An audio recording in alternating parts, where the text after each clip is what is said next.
Halo everyone, saya Yunel Saputri dari kelas 1F, Prodi Penyuluhan Peternakan dan Kesejahteraan Hewan.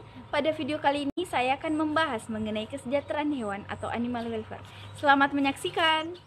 Animal welfare adalah segala urusan yang berhubungan dengan keadaan fisik dan mental hewan menurut ukuran perilaku alami hewan yang perlu diterapkan dan ditegakkan untuk melindungi hewan dari perlakuan setiap orang yang tidak layak terhadap hewan yang dimanfaatkan manusia. Sasaran animal welfare adalah semua hewan yang berinteraksi dengan manusia, di mana intervensi manusia sangat mempengaruhi kelangsungan hidup hewan, bukan yang hidup di alam. Dalam hal ini adalah hewan liar dalam kurungan, lembaga konservasi, entertainment, laboratorium, hewan ternak dan hewan potong, ternak besar dan ternak kecil, hewan kerja dan hewan kesayangan. Konsep kesejahteraan hewan. Yang pertama, bebas dari rasa lapar dan haus dapat dilakukan dengan pemberian pakan minum yang ada libitum dan kemudahan hewan dalam mengakses pakan dan minum kapanpun mereka kehendaki. Selain itu, jenis pakan yang diberikan haruslah sesuai dengan pakan alami dengan kandungan nutrisi yang seimbang. Yang kedua, bebas dari rasa tidak nyaman.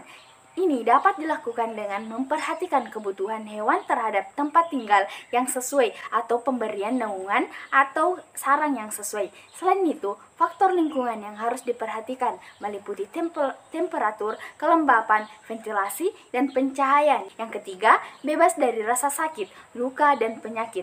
Ini dapat dilakukan dengan melakukan tindakan pencegahan dan jika telah terkena maka harus mendapatkan diagnosa dan terapi yang tepat. Yang keempat, bebas dari rasa takut dan stres. Dapat dilakukan dengan menghindari prosedur atau teknik yang menyebabkan rasa takut dan stres pada hewan dan memberikan masa transisi dan dapat diatasi terhadap lingkungan baru, petugas kandang baru, pakan baru, atau prosedur baru. Yang kelima, bebas mengekspresikan tingkah laku alamiah dapat diupayakan melalui penyediaan luasan kandang yang cukup, kualitas kandang yang baik, dan teman dari hewan yang sejenis dengan memperhatikan sosialisasi tingkat-tingkat spesifik, misal cara makan dan minumnya. Dalam Undang-Undang Nomor 18 Tahun 2009 tentang Peternakan dan Kesehatan Hewan, Pasal 66 Ayat 1.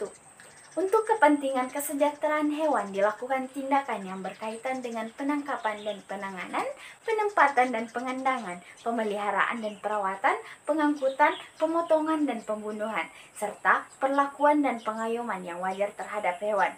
Ayat kedua, ketentuan mengenai kesejahteraan hewan sebagaimana dimaksud pada ayat 1 dilakukan secara manusiawi.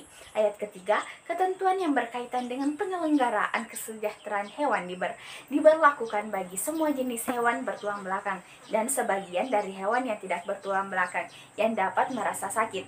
Ayat keempat, termasuk dalam ketentuan yang diatur dalam peraturan menteri antara lain adalah pengembangan Komite Kesejahteraan Hewan Nasional untuk membina Komisi Kesejahteraan Hewan Laboratorium di berbagai instansi dalam rangka pendidikan, pelatihan, penelitian, dan pengembangan.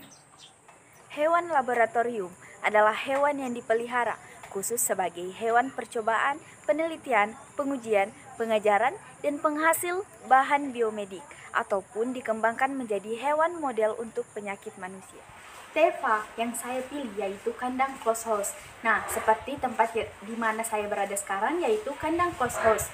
Kandang closed house atau CH sudah termasuk sejahtera karena telah menyediakan suhu dan kelembapan ideal bagi ayam sehingga meminimalkan stres akibat perubahan kondisi lingkungan, dan kandang closed house dapat meminimalkan kontak langsung ayam dengan organisme lain dan memiliki pengaturan ventilasi yang baik untuk menyediakan kondisi lingkungan yang nyaman bagi ternak, dan juga dengan adanya kipas angin atau tempat keluarnya udara yang ada pada ujung kandang dapat mengurangi gas amonia, dan kandang closed house juga sudah dimodifikasi dengan berbagai alat yang canggih agar ayam broiler tidak mudah stres dan juga memudahkan pekerja dalam melakukan aktivitas di dalam kandang. Saya memilih jurusan peternakan karena saya memiliki ketertarikan khusus pada bidang peternakan. Nah, dari hal itu, saya punya mimpi yang suatu saat nanti saya akan menjadi pengusaha ternak yang sukses, serta dapat membantu penyediaan hasil dari hewan seperti daging dan telur. Selain itu, banyaknya peternakan yang berada di kampung saya, sehingga hati saya mulai tertarik dan tergerak untuk membantu mereka dalam merawat ternak mereka. Ya, caranya mungkin dengan membagikan ilmu yang saya dapat, seperti cara untuk merawat ternak dengan baik. Kelak nantinya saya berharap akan bermanfaat bukan hanya untuk diri saya, namun juga untuk orang-orang di sekitar saya.